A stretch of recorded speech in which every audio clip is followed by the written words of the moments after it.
Bismillahirrahmanirrahim. Assalamualaikum warahmatullahi wabarakatuh. Waalaikumsalam.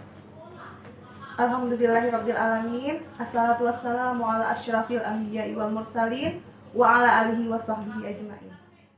Nah, yang akan kita bahas sekarang yaitu mengenai AN atau Asesmen Nasional. AKN itu terbagi menjadi dua, yaitu Asesmen Literasi Membaca dan Asesmen Numerasi.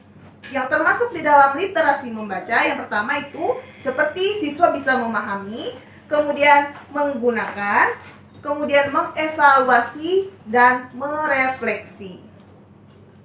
Nah, kemudian untuk yang kedua ada yang namanya asesmen numerasi. Nah, di mana bagian-bagiannya itu yang pertama ada memahami, kemudian mengaplikasi, dan yang ketiga itu bernalar. Nah, jadi siswa menggunakan wawasannya untuk mencerna soal-soal yang akan diberikan nanti. Ada beberapa kriteria peserta AN. Nah, apa saja?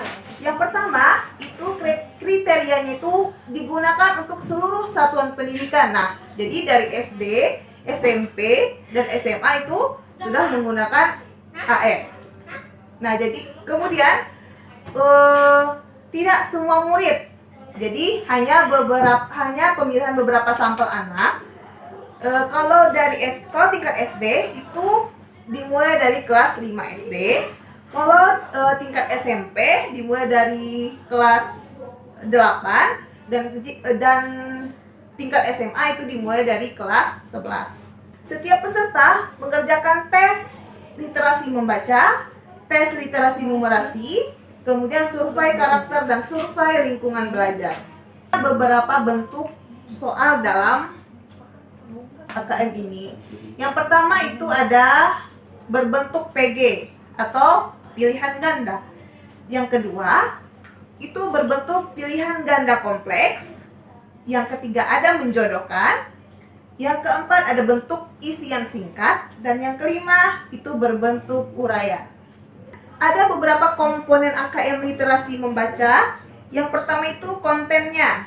Nah, jadi ada dua konten dalam AKM ini. Yang pertama teks informasi dan teks fiksi.